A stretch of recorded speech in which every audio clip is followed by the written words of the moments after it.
Radhe Radhe friends, आज मैं बात करने वाली हूँ वट सावित्री व्रत के बारे में।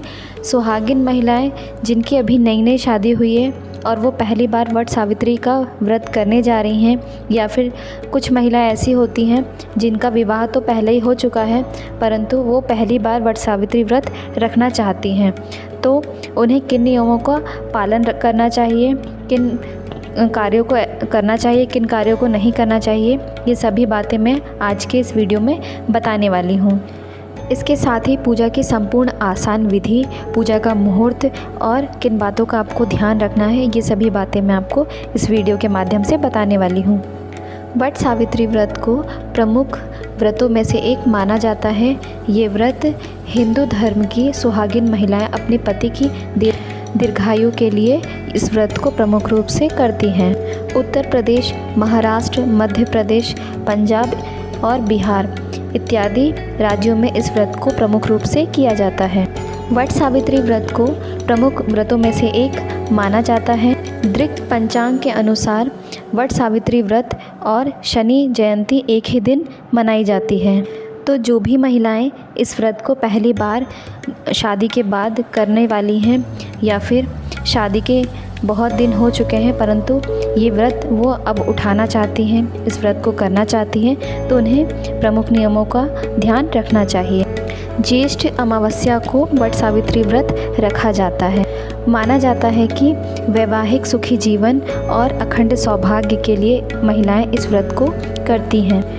वट सावित्री व्रत के पीछे एक प्रमुख कहानी भी है कि सती सावित्री के पुण्य से प्रभावित होकर यमराज जी ने उनके पति के यानी सत्यवान जी के प्राण लौटा दिए थे और यमराज जी ने सावित्री जी को 100 संतानों का वरदान दिया और सत्यवान जी को लंबी उम्र का आशीर्वाद दिया।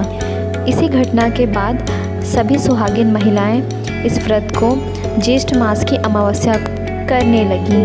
तो चलिए अब जान लेते हैं कि इस व्रत में हमें क्या करना चाहिए और क्या नहीं करना चाहिए। यदि इस वर्ष आप इस व्रत को करने जा रही हैं तो भूलकर भी आपको ये कार्य नहीं करने चाहिए और कुछ बातों का आपको प्रमुख रूप से ध्यान रखना चाहिए। जिस दिन आपका ये व्रत हो तो सुबह जल्दी उठकर स्वच्छ जल से आप स्नान करें। इसके बाद आप लाल रंग का जोड़ा या फिर आपकी शादी की साड़ी हो तो वो भी आप उस दिन ज़रूर पहनें। अपने घर के पूजा स्थान को स्वच्छ करें, साफ़ सुथरा करें और बरगद के पेड़ के नीचे जहाँ पर आपको पूजा करनी है वहाँ पर आप सफाई ज़रूर करें। कोई अशुद्धि ना रहे इसलिए आप थोड़ा गंगा जल ज़रूर छिड़कें। अब एक बांस की टोकरी में सप्तधान यानी 7 प्रकार के अनाजों को रखें। इसके बाद आपको एक दूसरी टोकरी ले लेनी है जिसके अंदर आप भगवान विष्णु जी की प्रतिमा ज़रूर रखें। अब इस टोकरी को पहली वाली टोकरी के बाईं ओर आपको रखना है। अब इन दोनों टोकरियों को बरगद के पेड़ के नीचे रख दें। इसके बाद जो बरगद का पेड़ है उस पर आपको आटे या चावल के आटे की आपको हल्दी मिलाकर छाप देनी होती है। इसके बाद पूजा के समय आपको बरगद के पेड़ पर जल जरूर अर्पित करना चाहिए। इसके बाद आप वट वृक्ष की 7 बार परिक्रमा करें। परिक्रमा करते समय आपको अपने हाथ में एक पीला या फिर सफ़ेद कच्चा सूत आपको ले लेना है। वो एक तरफ से आप पेड़ में बांधें और चारों ओर उसे लपेटते हुए 7 परिक्रमा आपको लेनी है। यदि आपकी जो भी आपने धागा लिया हुआ है यदि वो बच जाता है तो आप वहीं पर उसे अटका दें या फिर वहीं रख दें। उसे तोड़ा नहीं जाता है इसलिए उसे आप तोड़ें ना।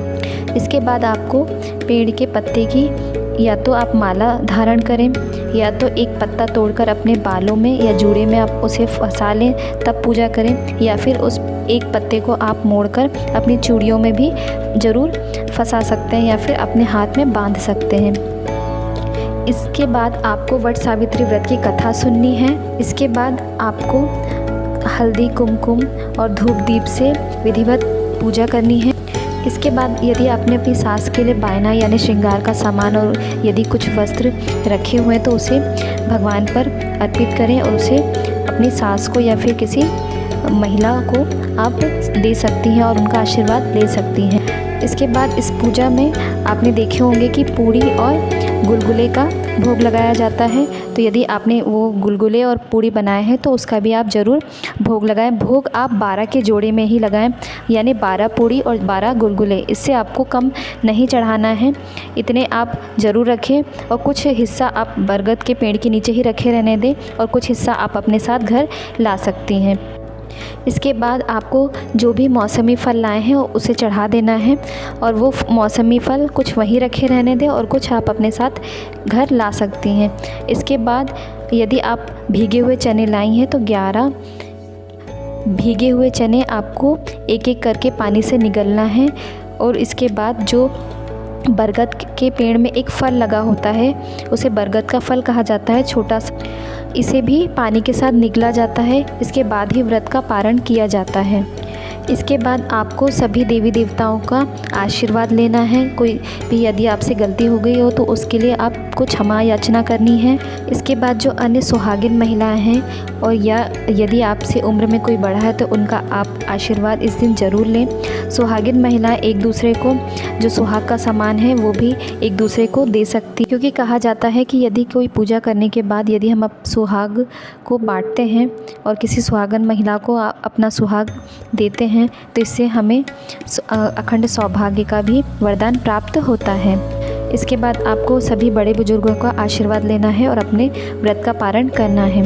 तो इस प्रकार से आप यदि पहली बार व्रत रखने जा रही हैं तो इन बातों का ज़रूर ध्यान रखें और इस पूजा विधि से आप अपनी पूजा ज़रूर संपन्न करें। धन्यवाद।